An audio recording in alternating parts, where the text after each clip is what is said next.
Welcome to another podcast from Finance Connect on the European asset finance industry. I'm Richard O'Donoghue, and today we're going to continue our discussion on AI and explore how it's being used in our industry. Brian Murphy from our sponsors Alfa Systems has kindly agreed to help me unpack this topic. Brian, you're very welcome to the podcast. Why don't you introduce yourself and tell us a little bit about your role at Alfa? Yeah, sure. Thanks very much for having me, Richard. Yeah, so like you said, my name is Brian Murphy. I've been working at Alpha for a little over 13 years. I've had a number of different roles at Alpha over the years. I was a consultant working on implementation projects. I was a software engineer adding functionality to Alpha. I was then led an engineering team for a bit, followed by a brief stint on the sales team, which is probably one of the most challenging but exciting ones. And then I went back to the implementation projects, but this time as a solution architect. My most recent project was a UK implementation of an automotive finance company. But most recently, I've become the director of the office of the CTO. So, as part of that role, I have a few different hats. The head of solution architecture in EMEA. I'm also a technical account manager for a number of our clients. And I also work quite closely with our CTO, Andrew Flegg, to drive projects across the company. And those projects are mostly aimed at programs to increase adoption of AI across the company. So there's kind of a range of different things we're working on at the moment. So there's efforts to improve AI literacy across the company. So that's like it ranges from our internal teams like HR and finance to our implementation project teams to our development teams. So obviously each of those teams have different goals, which means they require different teams. And each of those tools needs to be rolled out carefully and managed. So those tools are the obvious ones that you might think for the internal teams and the implementation teams. So Copilot, things of that nature would kind of help with drafting documents and such. Or the kind of more the other end of the spectrum. So we have coding assistants like Claude Code for our developers. And then aside from AI literacy, I'm also involved in coordinating changes that need to be made to add AI functionality to our application, Alpha Systems. Those include changes like enhancements to our AI assistant Ask Tia, which I'll talk a little bit more about probably during this. But also, we're implementing an AI framework directly within Alpha Systems that will allow us to kind of quickly and easy deliver AI functionality. So things like intelligent document processing, IDP, or sophisticated workflow case management. So those are the main things that I work on at the moment. Well, I wouldn't like to hear about the things that aren't main things because the role you've outlined doesn't seem like a typical 9 to 5 role at present. One of the things, though, is we did a podcast. Our previous podcast, in fact, was with Richard Houston, who used to work at Alpha as well, and I know you know well. Richard kind of is coming from essentially a startup where he's able to build his company around AI. Whereas you're a very established company. I mean, you talked about the kind of projects you're working on. Is it harder to get AI into an established and highly successful business than, for example, where Richard can essentially build his company around it? Yeah, I should probably say before we get started that Richard is a very close friend. We worked together for years at Alpha, and he was at my wedding last September. Okay. But so It's a small AI industry, clearly. is indeed, yeah. It's a bit like the But asset finance industry. Everybody knows exactly. everybody. The more you're around, the more familiar faces you see, definitely. Yeah, so it's I think they're entirely different problem sets, but they also have their own kind of opportunities there. So I think it probably makes sense to kind of talk through a bit of a history of Alpha, and the kind of huge changes that we've gone through over the years. So Alpha, or CHP Consulting as it was called back in the day, it was founded in 1990. There were three founders. There was Cooper, Hargrave, and Page. They're the C, the H, and the P. Back then, Alpha Systems was run on IBM I series. I won't pretend to know a huge amount about them. They're a little bit before my time. I'm getting up there, but I These are the just kind of flashing green lights, I believe. Is that roughly what it is? yes, exactly that kind of thing. Yeah.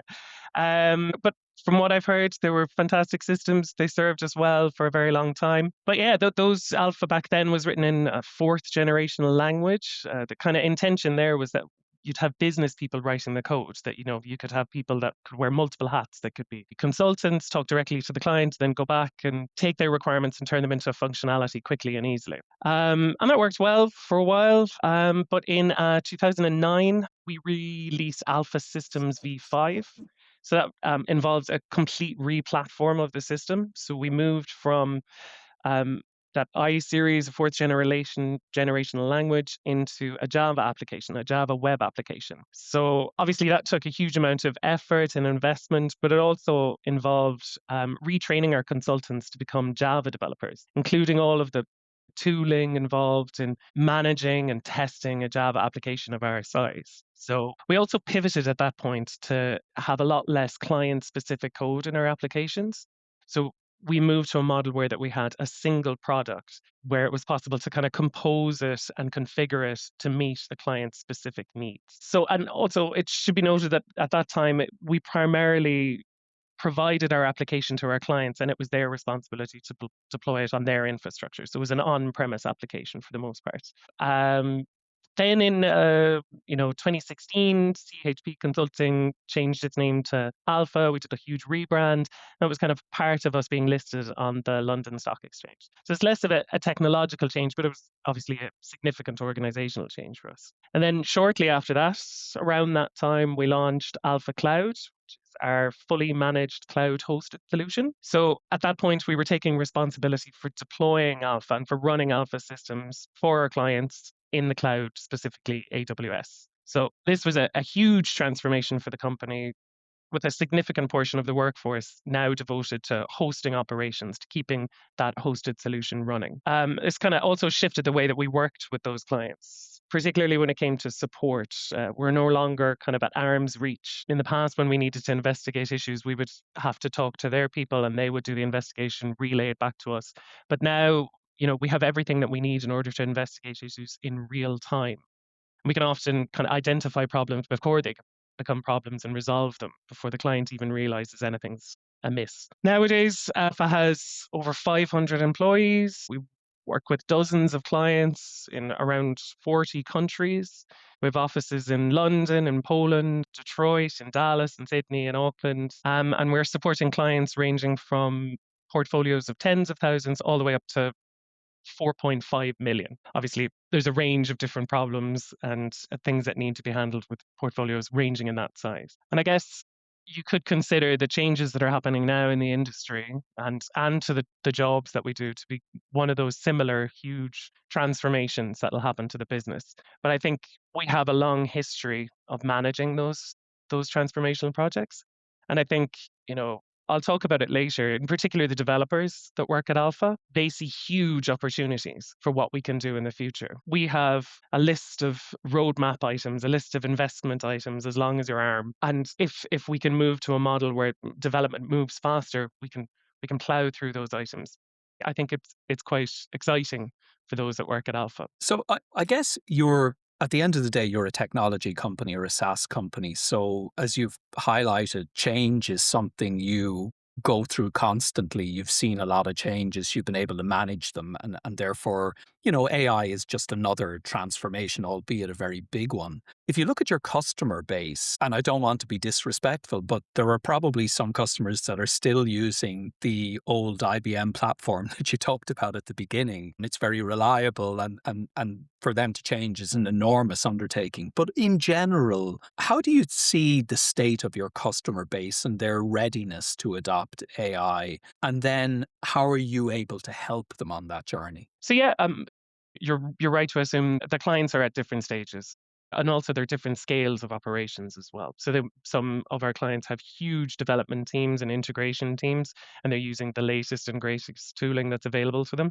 Others have quite small teams that are helping to manage Alpha over small portfolios. I guess the kind of tools that they're using and the things that they're using them for, if we start off with the basics, it's the stuff that we all know that become part of our daily lives. So they're using AI meeting transcripts and summaries to kind of take away some of the administrative burden of managing meetings involved in implementation projects. They're also using generative AI to help them draft such documents, some of their documents or their training manuals. But I think those things are all quite standard. You need to ask yourself some questions if you haven't investigated using those at this point. But beyond the obvious tools, clients are leveraging our AI tool called Ask Thea to help speed their implementations. So Ask Thea is essentially an LLM. It's got access to the Alpha Systems client-facing documentation, so both the human-readable functional documentation to the technical documentation. So Asthia is tailored to respond to client questions in the voice or the persona of an Alpha systems consultant or a solution architect if it was more at the technical side of things. So the kind of questions that they can ask Asthia range from the purely functional, so something like how do I configure a hire purchase product? And on the more technical end, they can ask, how do I correctly call an API to save a customer to Alpha Systems? And then on the client side, in their development teams, the more tech savvy clients are leveraging AI coding tools to help up speed their integration development.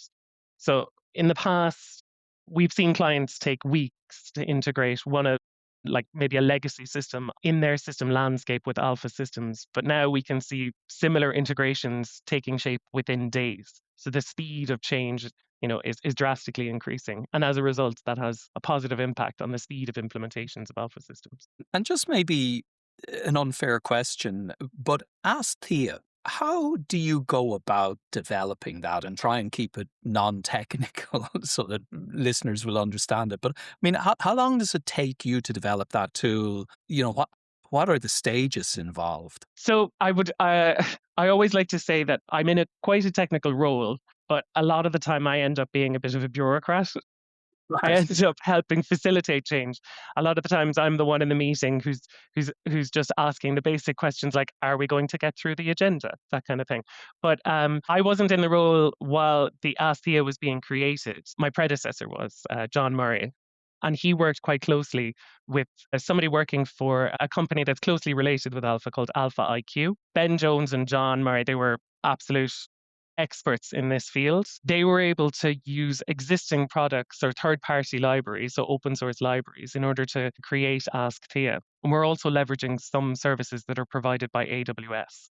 Okay. So essentially, it's piecing together the parts that are available, open source tooling, and also leveraging AWS, which we have a strong partnership with Hmm. anyway. And then it's a process of refining. I mentioned earlier that the system is tailored to respond in the voice of an Alpha systems consultant. Yeah. So that's essentially prompt engineering. You're Right. just giving it direction to say, when you respond, here are the bounds in which you reply. Don't deviate from this path. Always remember what your purpose is. It's interesting. If you see how it's written in human readable language. It's not necessarily code. And it's essentially cajoling it and trying to think of as many loopholes and preventing people from using this system for a purpose that it wasn't designed for, essentially. And then the other aspect is we obviously need to make that technical documentation available to the system. So it's packaging it up and publishing it to a location that's available to Ask Tia.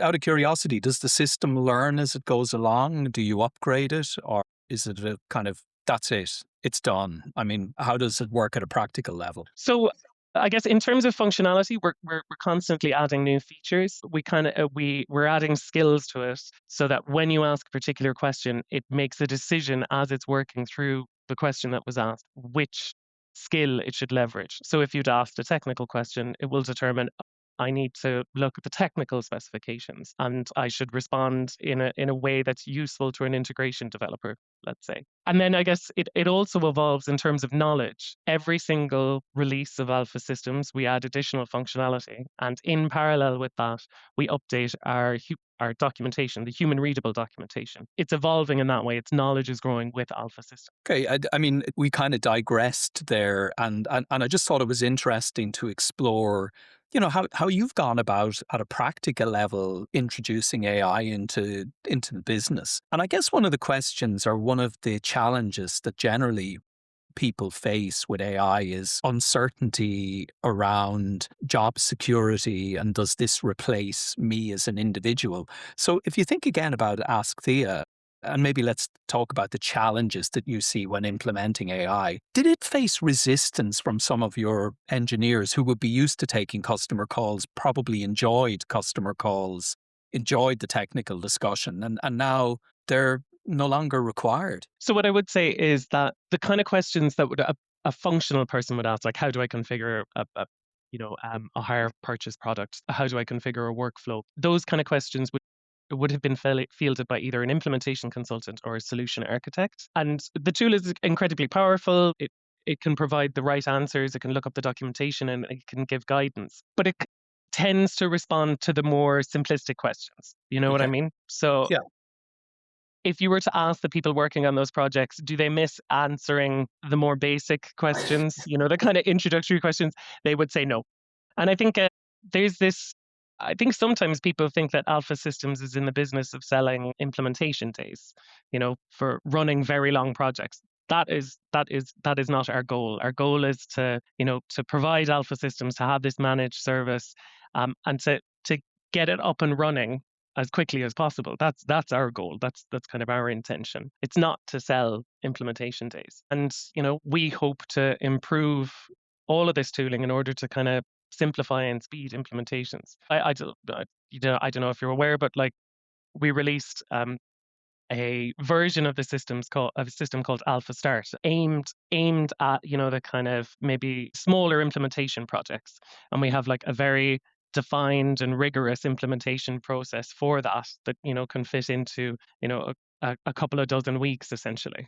So we can Right. arrive, we can implement Alpha with pre-configured workflows and processes and products, and deliver you know business benefit to our clients as quickly as possible. So that's essentially our intention. Whether there's human resistance to it, if you take the developers, it's the total opposite end of the spectrum they experience on a daily basis. They are they're pinging me messages on the regular or on WhatsApp saying, "Can we try this tool? Can we try this tool? Why aren't we using this tool? When are we getting this? Can I have more tokens, please?"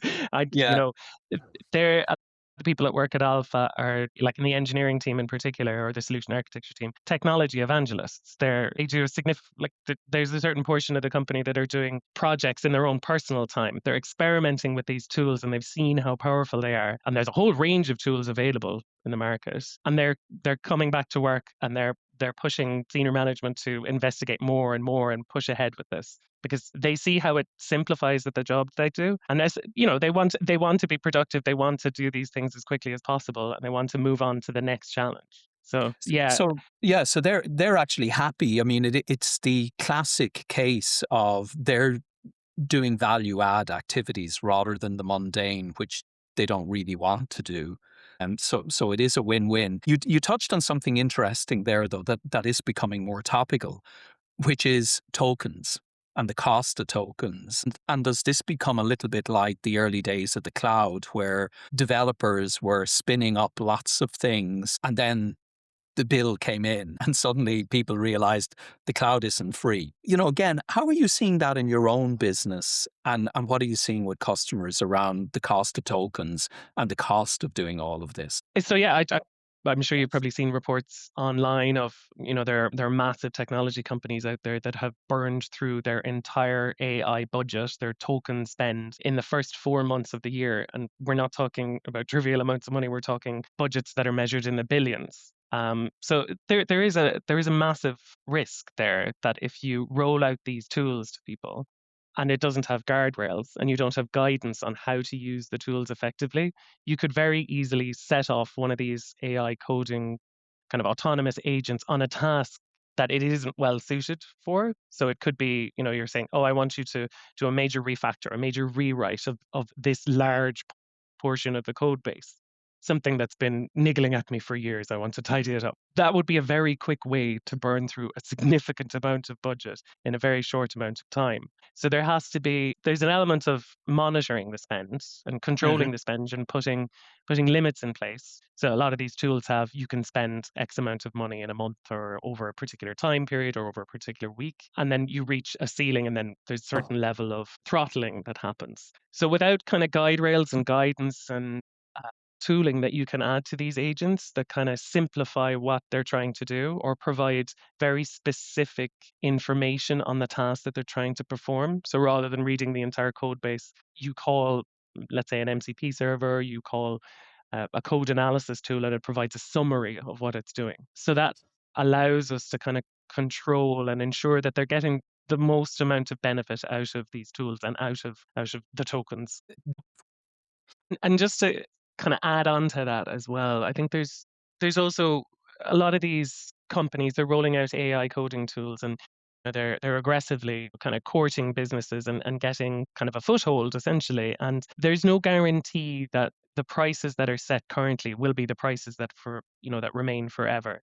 I think it's kind of an acknowledged thing that they're providing these services at a loss right now, and at some point the check will arrive, and those businesses will need to be converted into profitable businesses, and those costs will need to be passed on to their customers. So when when we're rolling out these tools, we need to be careful that we're not bedding them in such that they can't be swapped out and replaced with a similar tool in order to ensure that we can manage spend in that way as well. So it sounds like, I think 12 months ago, nobody was talking about token cost. In 12 months' time, I suspect this is going to be one of the hot topics, particularly as people experiment more and more with AI. And I guess, based on what you're saying, having policies, having clear guardrails as to how developers in particular are using tokens is going to be very critical going forward. So, Brian, one of the things Richard Houston talked a little bit about and I asked him about was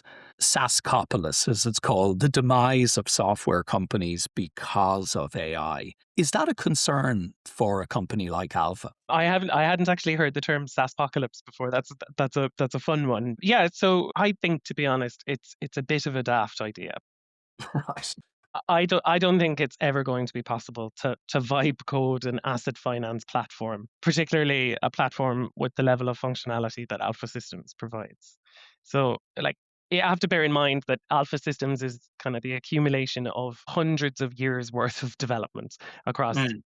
hundreds of developers. And aside from the application itself, there's also Alpha Cloud. So, they're like our managed platform. So there's so much that we handle beyond like the basic business functionality. We'll handle security, including penetration testing. We handle performance and scalability. We handle like, disaster recovery, including like a full disaster recovery test of the platform. And aside from that, like our development lifecycle is fully audited, it's fully tested, and it's evolved over 36 years of Alpha's time in the business. And we've also integrated Alpha systems with more systems than you could possibly count.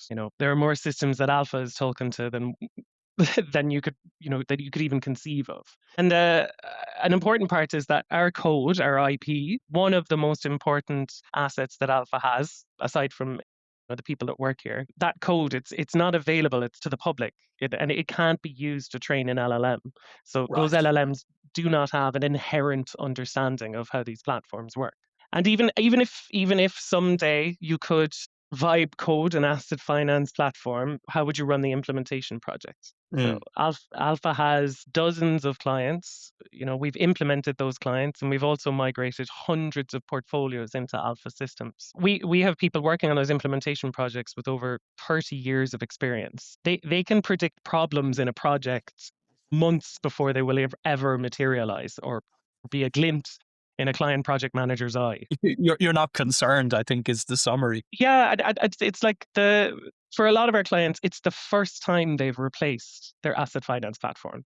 Maybe it's their second, but I can't remember who had the analogy, but somebody said that like an Alpha implementation is like performing a heart and lung transplant on a patient that's running at full speed. I challenge an AI to do that task, with hundreds of people involved in an implementation project. Well, if any AI LLM wants to take you up on that challenge, we'll let you know. But I think it does seem very unlikely. And again, it's consistent with what Richard said in the last podcast, which is, general sort of companies may face some pressure, but domain expert companies like Alpha are unlikely to face that pressure simply for all the reasons you've outlined. And I think you've outlined them very well. So thank you for that. I just want to go back to something you mentioned a little bit earlier. You talked about the basic uses of AI, whether it's meeting transcripts or summarizing presentations, etc. What are the next level up? What are you maybe using in your own business? Are you seeing customers using that kind of elevate this a little bit beyond those basic uses? So I think internally we're also investigating whether we could use autonomous agents that would help perform tasks that people do on a regular basis. So there's repetitive tasks that Hmm. if you had access to a tool that could drive certain aspects of your daily job, you could dramatically increase the speed at which you work. So obviously there are tasks that are well suited to that kind of model, and there's tasks that would never suit it. These kind of one-off tasks. Aside from that, we have clients that are requesting features that should be added to Alpha systems, such as I mentioned it earlier, it's intelligent document processing. So the ability to, when a client or when an end user uploads a package of documents into Alpha systems, it can take those documents, it can classify them, it can see what the document is, what its purpose is, and it can then extract information from that document and then load that information into Alpha, and it can provide a level of confidence score about what its reasoning was for capturing that field and entering it in this location. So I think there's huge scope there to automate business processes that currently are can be quite manual for clients. Um, Also, I mentioned earlier that we're investigating more sophisticated workflow case management. So what I mean by that is a lot of the time our clients are using Alpha systems to manage business processes, and each of those business processes would be modeled in a workflow within Alpha. Some of the workflow is automated, so it's Alpha systems calling a client system, retrieving information, making a decision based on the information retrieved with kind of pre-configured business rules that the client has entered, and then automatically moving to the next step in the process. But there are manual steps in the process, that require human scrutiny. So they need a human to step in and make a decision. What our clients do when they have a huge volume of work is that they're tracking how quickly those tasks are performed, and they can see what the backlog in a particular work that queue of work is, and they can see the throughput of an individual worker on a particular day. And we provided the capabilities for these case managers, to identify that and then make decisions based on that. But there's an element of, can we leverage AI in order to help highlight what should be done and make recommendations, and ultimately, or if permitted in said region, to go ahead and make those changes to allocate work differently to ensure that there's a very efficient throughput of those workflow cases. So that's just a kind of a flavor of some of the enhancements that we're now embedding into Alpha systems. And it sounds like, Brian, that you're kind of looking at everything you do on a daily basis and identifying those tasks that are repetitive that AI can really help you with. That it's a real end-to-end investigation of your business, both internally and what you are delivering to customers, and really almost going through it step by step to work out what could be done better or more efficiently with AI. Exactly. Yeah, that's entirely true. So some of it is driven by the requirements that we get from clients. They're asking, they have an idea, they have a problem basically, and they're coming to us with the problems, and they're saying, what can we do to, you know, automate this particular problem? But it's also internally at Alpha, I mentioned earlier, we have 500 people working at the company. It's a huge amount of developers, a huge amount of implementation consultants and solution architects, and they're sitting there on a daily basis thinking of ideas of ways in which to improve Alpha, or to improve the way that we work internally, or how we work with clients during implementation projects. And we have this culture of innovation that's baked into what we do at Alpha. So we each year we have several innovation days. Those are days that are set aside for people to work on ideas that they've had, so they can raise a ticket internally, describe what they want to do, and they can gather a team of people around themselves, and then they can devote themselves for those innovation days in order to make it a real thing, to make a prototype.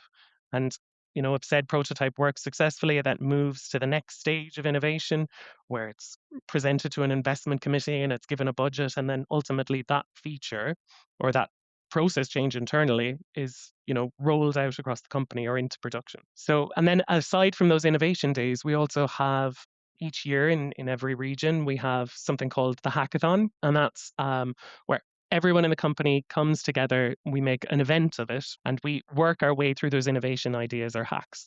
And those hacks, we're trying to encourage innovation at all levels.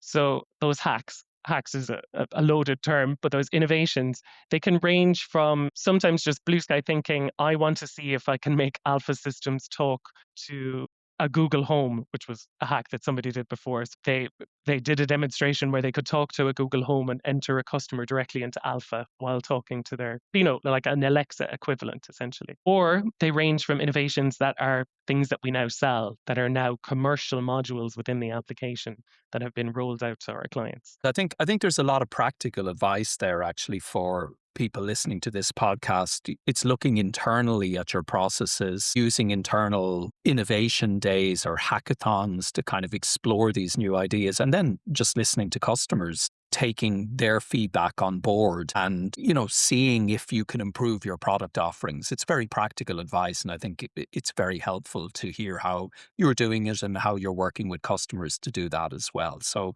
thanks for sharing that, Brian. I just, in the last couple of moments, I just want to pivot to a slightly different topic. And previously, we spoke to Andrew Denton, your CEO, and we talked a lot about diversity. And Andrew is a huge advocate, obviously, of diversity and inclusion. You're heavily involved in this area as well through the Leasing Foundation. For European listeners in particular, maybe explain a little bit about the Leasing Foundation and then the work you're doing with Pride. Yeah, sure. So I can't remember how long ago, but quite a few years ago, Andrew Denton, our CEO, he approached me and he asked if I would be interested in working with the Leasing Foundation on DEI, so diversity, inclusion, and equity programs, specifically with LGBT rights and kind of campaigns. So yeah, I met with the Leasing Foundation, and I've been part of their DEI group for quite a while now, and I primarily focus, perhaps selfishly, on the LGBTQ plus side of things, in particular, helping to organize the Leasing Foundation's participation in London Pride. Uh-huh. So it was a goal of the kind of people that work in the DEI group to have a bunch of companies from the industry come together and walk under the banner of the Leasing Foundation, kind of as representing the entire industry, and walk within London Pride.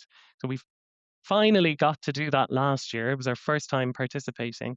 And this year we're going again. We're going to do it for a second time. But I guess it's the Leasing Foundation is primarily like a UK focused organization. But I think, in terms of our European customers, I think we're always open to having more conversations either with our clients or others within the industry, across Europe to see what we could do to kind of drive these things forward, be it participation in prides in each of the different countries, or to see if there are things that we can do across the board, essentially. And Brian, you mentioned when we were chatting just before we started recording that what you've seen is companies went under the banner of the Leasing Foundation last year to get experience. And now they're doing their own Pride events. And I guess that's what you want to achieve. You want to make it easy for people to get involved, but then ideally they spread out and they do their own thing. Exactly, yes. So, for better or worse, organizing participation in Pride, it can be a bit of an administrative burden. There's a lot of organizing. It's like of organizing any event, any large scale event. So there's logistics involved. So what's nice is that people who are interested in participating but might not have the resources to do that kind of work, they can come and they can walk with the Leasing Foundation, and they can get a flavor for what it's like to see how fun it is, to kind of see the atmosphere there. So yeah, we have people that have participated in it last year are now investigating whether they'll go and send their own delegation of 50 people to Pride. And they're also, they're investigating whether they can run events internally or with the Leasing Foundation on whatever topic, be it a panel discussion or an interview or something like that. So we're Fantastic. thrilled about that. Yeah, and I guess if there are listeners who are involved in companies in mainland Europe that don't have, participation in Pride, that you or the Leasing Foundation would be happy to offer some advice as to how you get started. Because as you say, it's that straightforward from an administrative point of view. There is some work involved, and the easier we can make it for people to get started and get involved, then it becomes second nature, and they'll find there's loads of volunteers that will help. Yeah, we're more than happy to provide guidance, and we're happy to talk to anyone else that would like to kind of do similar things, be walking in pride parades in their own countries, or running events, or starting an industry-wide initiative. But by all means, we're happy to talk to anyone about that. Fantastic. And again, we're called Finance Connect for a reason, which is to connect people And it's great that it doesn't always have to be around AI or around transformation of the asset finance industry. It's also around diversity, inclusion, equity, as you mentioned as well. So great that you're able to help with that. So, Brian, that's been really helpful. We've covered a lot of ground today. We talked about the transformations that are taking place within Alpha. We talked about what you're seeing on the client side. We talked about the Sascopolis, if you want to call it that, and why that shouldn't represent a problem. And then I really appreciated talking a little bit about what you're doing with the Leasing Foundation and specifically around Pride and how you potentially can help other people that are interested in getting involved. So thank you so much for taking us through such a wide variety of topics this morning. I know our listeners will have found it really helpful. And we look forward to talking again about AI at some future date. Thank you so much, Richard. It was lovely chatting to you. Thanks for listening to this podcast from Finance Connect. This was the second of our podcasts on the impact of AI in the asset finance industry, and it was interesting to explore how Alpha is using AI in its own business. Normally, we hear about companies struggling to get people to start using AI, but the opposite seems to be happening at Alpha, with its developers looking for more and more uses for AI. This brought us into the very interesting topic of managing token spend, and I suspect this is something we'll hear a lot more about in the next 12 months. With next month marking the start of Pride Month, it was also great to chat with Brian about the work that the Leasing Foundation is doing around LGBTQ plus rights. It's one thing to discuss this, but it's another to take practical steps. And I love the idea of making it easy for companies to get involved in London Pride. If other groups or associations in our industry are doing similar things in this area or in other areas of DEI, get in touch as we'd love to hear more about them. In the meantime, we hope you enjoyed this podcast and look out for future episodes on your preferred platform every 2 weeks. Thanks as always to our sponsors Alpha Systems, and keep sending us your suggestions for future guests and topics. Thanks for listening.